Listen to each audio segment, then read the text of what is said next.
자, 이번에는 이제 세로토닌과 관련된 약제인데요. 세로토닌과 관련된 약제는 다양한 항우울제들입니다. 세로토닌은 주로 이제 우울이나 불안과 같은 정서적인, 우리가 흔하게 겪는 정신과적인 어려움들과 관련된 물질이라고 말씀드렸는데, 이 SSRI라고 많이 이제 알려져 있죠. 이제 줄여갖고 SSRI라고 많이 불리는데, 플레임은 셀렉티브 세로토닌 리셉터 이니비터예요. 과거에 한 50여 년 전쯤에 개발됐었던 4만 개 항우울제라는 것들이 있거든요. 상품명으로는 이제 뭐 에나폰, 센시발 이렇게 많이 불리는데, 아미트립틸린 뭐 이런 약들이었고요. 이 4만 개 항우울제는 세로토닌 말고도 도파민이나 히스타민이나 뭐 다른 수용체들까지도 다 막 차단하고 막고 막 이러니까 부작용이 좀 커졌어요. 많이 졸리고 멍해지고 막 나른하고 기억력도 떨어지는 것 같고 뭐 이런 부작용이 있었거든요. 근데 우울증의 치료 효과가 세로토닌 경로를 통해서 나타난다는 연구 결과들이 누적되면서 2000년대 초반, 2000년대 전후로 해갖고 90년대 후반, 2000년대 초반에서 많은 SSRI들이 막 쏟아져 나왔습니다. 전성기였어요. 2000년대 전후로 해서. 벌써 한 이 SSRI들은 20여 년 넘게 연구 결과가 누적됐고 많은 치료 효과를 거둔 약들이거든요. 대표적인 SSRI로는 플록세틴이 있습니다. 너무 알려지기로 프로작이라는 상품명으로 많이 알려져 있죠. 대표적인 SSRI는 플록세틴이고요. 가장 오래됐고 연구도 가장 많이 이루어진 약입니다. 그 외에 많이 처방드리는 약으로는 에스시탈로프람, 파록세틴, 서트랄린 등이 있습니다. 그리고 복합제제라고 할 수 있나요? 아무튼 이 우울제, 항우울제 중에서 노에피네프린과 세로토닌 이 두 가지 신경전달 물질의 재흡수를 차단해서 농도를 증가시키는 약이 있어요. 아까 노에피네프린은 주의 각성과도 관련이 있지만 공포나 불안, 우울과도 관련이 있다고 말씀드렸잖아요.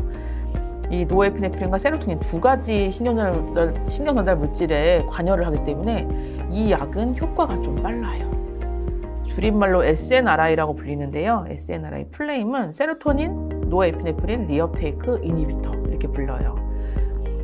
약의 종류로는요. 둘록세틴, 밀라시프란, 벨라팍신, 데스벨라팍신 이런 약들이 있습니다.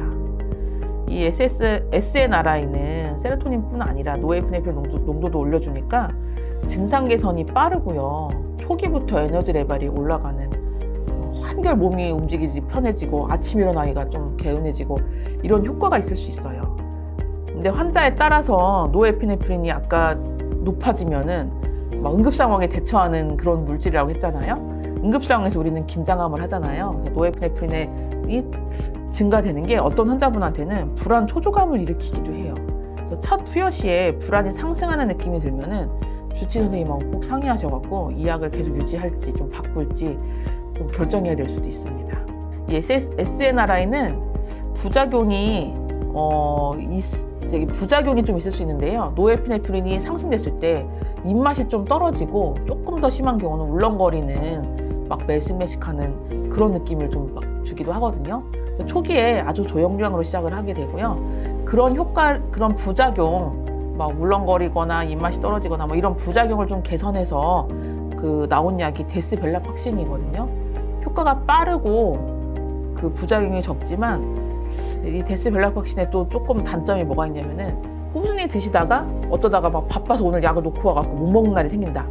하루는 괜찮은데 둘째 날, 셋째 날부터는 그 약이 투여가 안 된 금단 증상 같은 현상이 있어요. 어지러움이나 두통이 좀 오시기도 하더라고요. 약을 드실 때는 주치 선생님하고 면밀하게 좀 상의하셔야 되고 중간에 갑자기 끊는 일이 있어서는 안 됩니다. 원치 않는 부작용을 겪으시면은 약에 대한 거부감이 생기고 다른 약을 시도하는데 좀 걱정이 많아지시잖아요.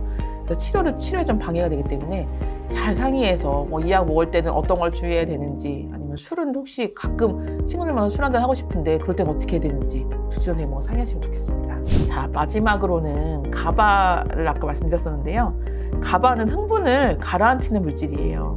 그래서 가바를 항진시키는 약은 우리가 흔히 알고 있는 신경안정제들입니다.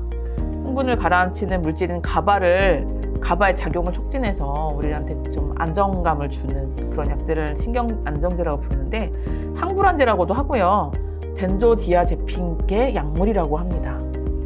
약의 성분명은 알프라졸람, 로라제팜, 브로마제팜, 디아제팜, 클로나제팜, 트리아졸람과 끝에 이제 AM으로 끝나거든요. 이 중에서 이제 알프라졸람을 좀 많이 처방을 드리게 되는데요. 우리 공황발작이 왔을 때 응급약이라고 불리는 게 알프라졸람이에요. 작용 속도가 빠르고요. 한 4시간에서 6시간 정도 지속되거든요. 용량도 0.125mm부터 해서 1mm까지 다양한데 증상 대비 많은 용량을 잘 찾아가서 사용하면 되게 안전하고 증상 효과가 좀 빠른 약입니다. 자, 오늘 간략하게 신경 전달 물질에 대해서 말씀드렸는데요. 이 약들이 다 처방이 있어야 구입할 수 있는 전문 의약품들이어서요. 그 상품명을 이렇게 그 영상에서 알려드리지는 못해요. 근데 성분명에 대해서 좀 말씀드렸으니까 만약 지금 정신건강의학과에서 처방을 받고 계시다면은 담당 선생님이 왜 이 약을 나한테 처방해 주셨는지, 어떤 증상 개선을 기대하고 처방하셨는지 한번 좀 상의해 보시면은 크게 도움이 되실 것 같습니다. 그래서 이 약 드시는 거에 도움이 되는 영상이 되었기를 바랍니다. 구독, 좋아요, 알림 설정 부탁드려요. 감사합니다.